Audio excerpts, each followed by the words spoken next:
want to welcome you to the Manifest telecast today, and I want to share with you one of the most unique prophetic messages that we've had in quite some time. Very, very intriguing from the book of Revelation. Now, before we get into the subject matter, I want to share two things with you. Number one is this, that in the Bible, the apocalyptic scriptures, or the apocalyptic books, which include the book of Revelation, the book of Daniel, portions of the book of Zechariah, will use what's called prophetic symbolism. Now, prophetic symbolism is often used in the form of different creatures or different types of animals. Daniel and also the book of Revelation plays off of the visions of the book of Daniel. He talks about a bear and a leopard and a lion, which represents Babylon, Media, Persia, and Greece. That is also found with the very last kingdom, the very last empire that will rule, that he is a combination of a bear, a leopard, and a lion all put together in one, and that's in the 13th chapter of the book of Revelation. However, something very strange about two passages in Revelation, and that's what I want to talk to you about for a moment, because this is really quite funny. When people take the book of Revelation and they begin to read certain passages and they begin to look at the symbolism, they say, what in the world is this talking about?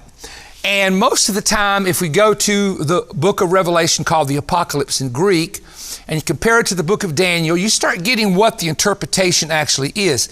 But there are two places where you don't get a specific interpretation. Now, it tells you what is happening, and I'm going to give you those. One is Revelation chapter 9, the locusts that come out of the pit. Now, there is a message called the Pazuzu Spirit. That is the most unusual prophetic message I've given in my 46 years of ministry on the Manifest telecast. You can go back and look that up, and you've got to watch this, because I'm going to show you something that was discovered in the Middle East that is a museum piece, and tie it in with that Revelation 19. Then if you go to the verse I'm about to read, which is in the book of Revelation, chapter 16, 13 through 14, this is the second passage, which is very difficult to understand, but we're going to give you an explanation from history that most ministers who've preached prophecy, to my knowledge, have never gotten into. So you're about to hear something fresh and new today on Manifest. Here we go. Here's the verse. And I saw three unclean spirits like frogs come out of the mouth of the dragon, out of the mouth of the beast, out of the mouth of the false prophet. For they are spirits of demons performing signs, which go out to the kings of the earth and of the whole world to gather them to the battle of that great day. The battle of that great day refers to Revelation 16:16, 2 verses later, the battle of Armageddon. Now, before I get into the frogs, let me get into the setting of the book of Revelation itself. And it's important you understand this. Roman emperors began to take over the Roman Empire that became known as the Roman Republic, and later it became known as the Roman Empire. And I may have that in reverse, but it's the same. And these emperors begin with, for example, Julius Caesar, and they go all the way through up till the 4th century. And let me tell you about this one called Nero. Nero was a Roman emperor that came to power when he was 17 years of age, and he ruled from 54 AD till he committed suicide in 68 AD. Now, he was the emperor that brought some of the greatest, or should I say the first major persecution against the Christian faith. As a matter of fact, it is believed by historians that Peter ended up in Rome and he was slain there under Nero, and also that Paul, we know for a fact, was beheaded under Emperor Nero. Many of you know the story of how Nero set a fire to Circus Maximus, which was the center of all of the shops, and he burnt about 7/8 of it down, burned for 6 days actually. He blamed the Christians, and Paul, being the head apostle there in Rome, he put the blame on Paul. And that's what actually led to the beheading of Paul in Rome. Now, somewhere around the year 68 AD, June the 9th, let me get the exact date, Nero was in trouble because of setting the fire. The Senate had turned against him, and so he committed suicide. Now, what is interesting about the suicide of Nero, now all this comes into this idea about the three frogs. So you're probably saying, get to the frogs. No, you have to understand the history first and lay a foundation for this. So here is Nero, who has arrested Christians, beheaded Christians, persecuted Christians, put them on crosses, set them on fire, had them fed to the wild beast in the arenas just for sport and just for show. So he commits suicide on June the 9th in the year 68 AD after a 13 year of reign, and the latter part of that reign was just absolute pure terror for a majority of the Christians. Now here's where the story gets interesting, and I don't want you to miss this whatsoever. When Nero was killed, there was a theory that started in the early church after the death of Nero called Nero revived. There was actually another Latin term for it, but translated to English, it means Nero revived. They began to believe, many people did at least, that Nero would come back from hell, and he would come back in the form of the Antichrist. And there were people that believed that they were very near the tribulation and the rise of the Antichrist and the return of Nero. Now, what's odd is that this theory existed in the first, second part of the 3rd century, and several of your early church fathers write about this in some of their writings. So let's take a look at something here. Revelation 13:3 says that there would be a beast that would have a deadly wound to the head, and that wound would be healed. Now, some suggested that the wound to the head was Nero's suicide, and that beast who was Nero would be healed and come back again based on Revelation 13:3 and 4 right in those particular passages.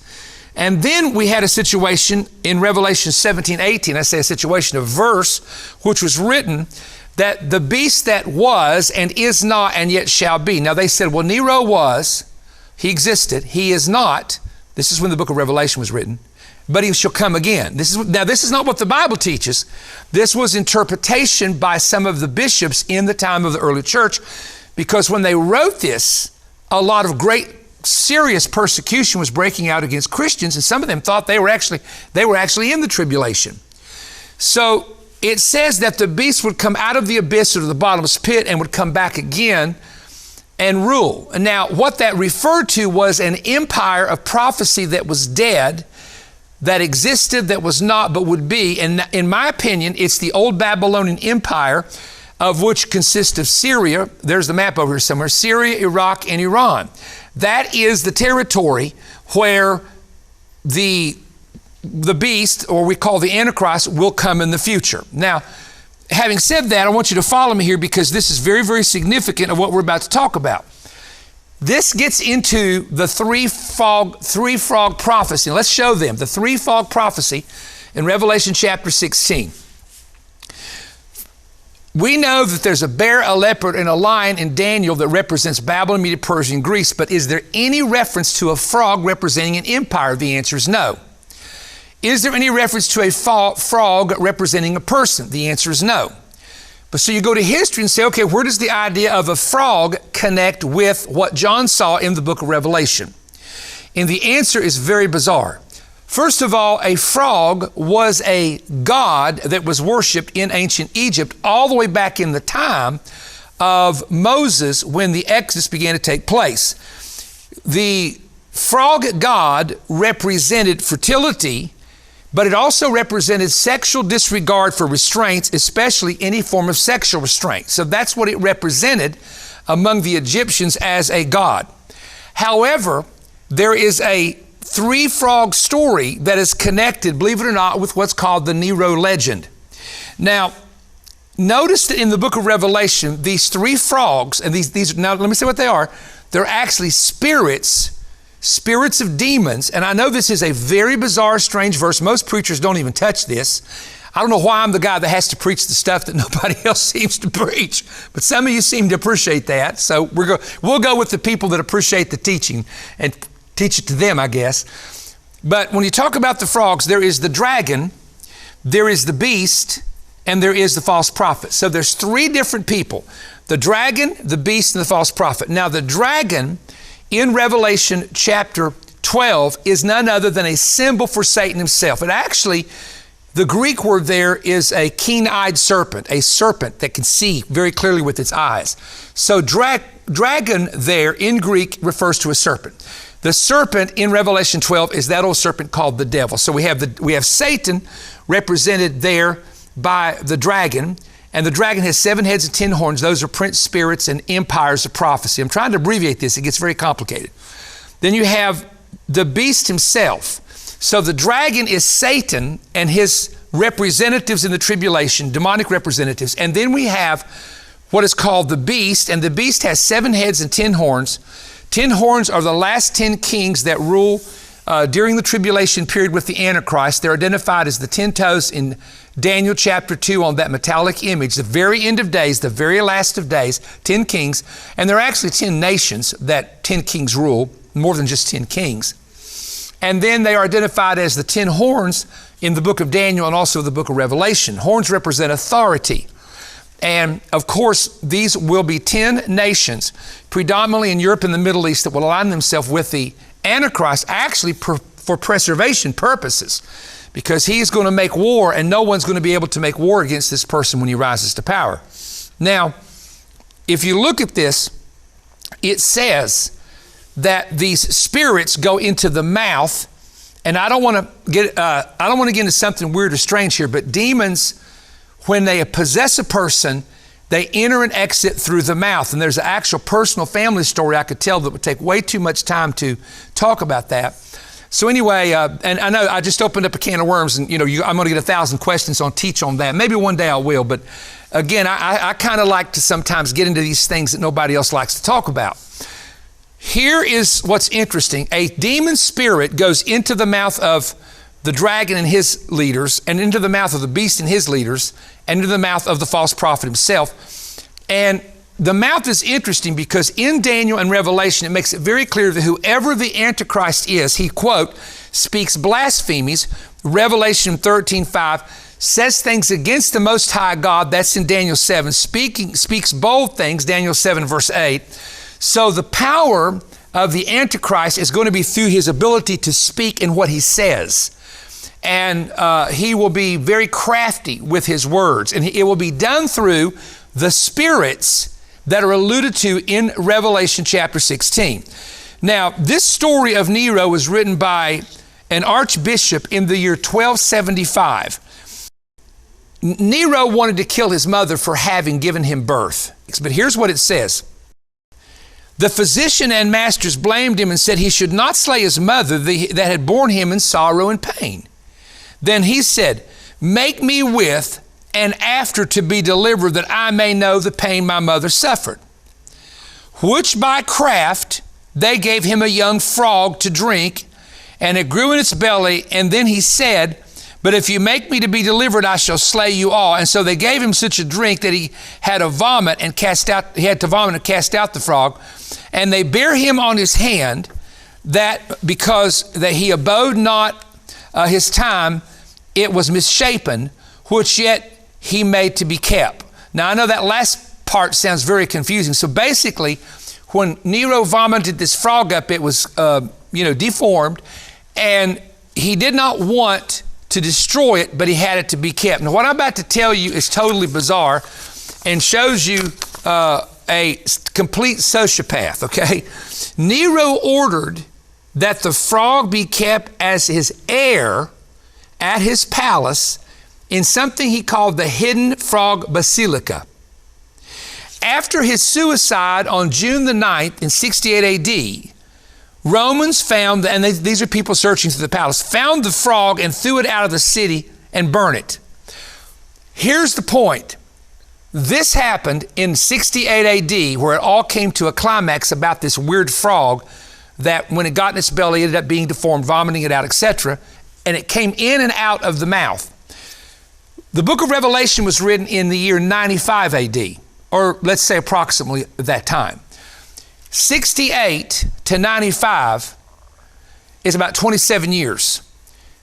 The story of the frog basilica and the frog coming out of Nero's mouth and going into him would have been known by anyone who knew the story of Nero or had lived under him. Example, John the author of the book of Revelation.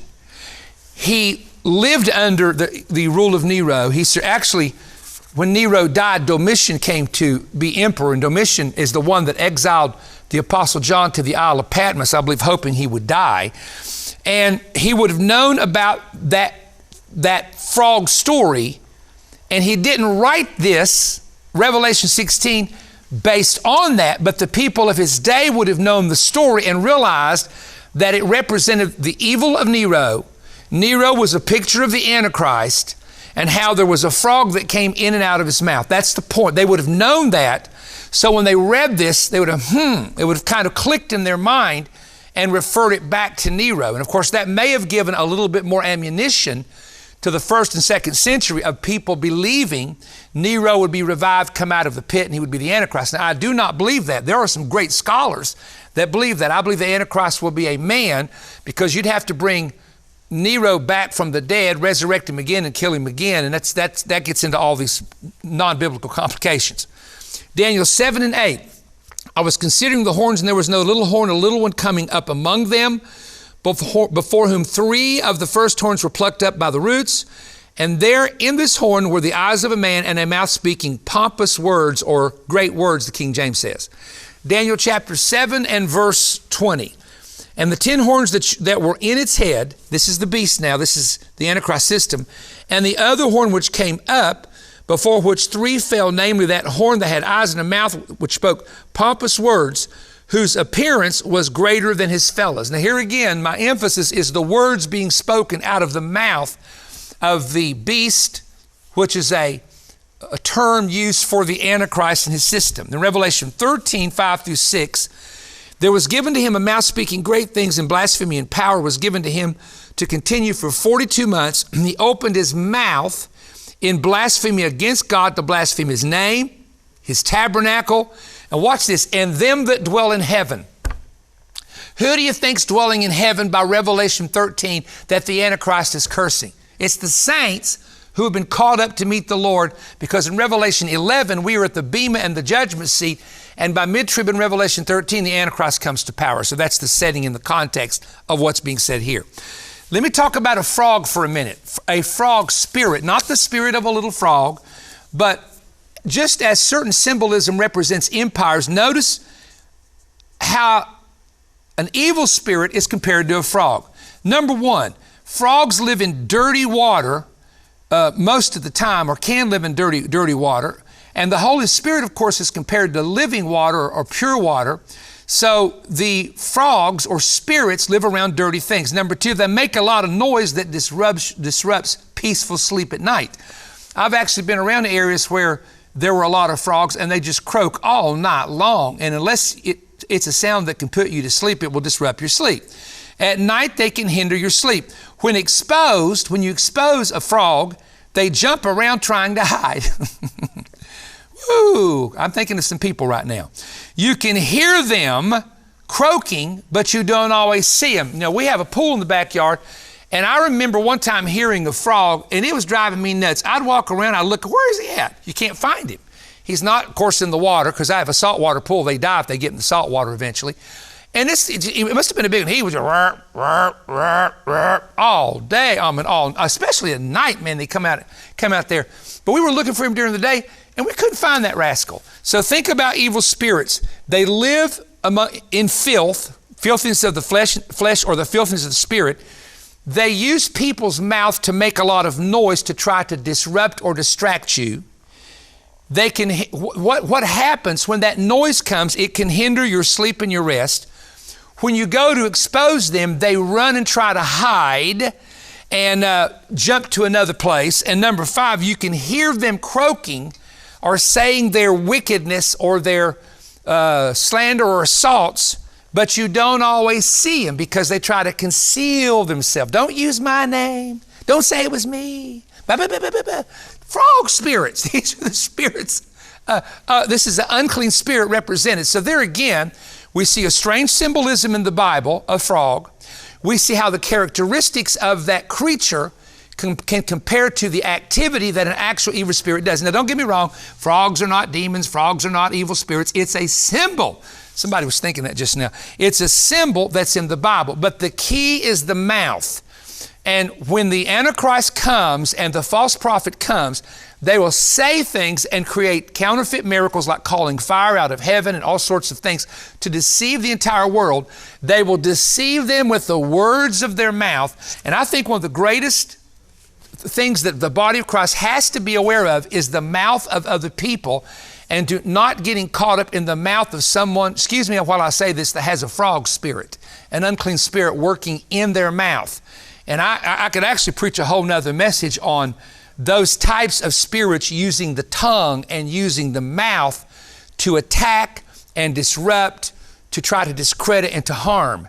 And of course, you know, God's going to judge the frogs, God's going to judge the spirits, and God's going to judge the people whom the frog works through, the frog spirit, I should say. Now, I hope you understand what I'm saying and you didn't get too confused on that last part.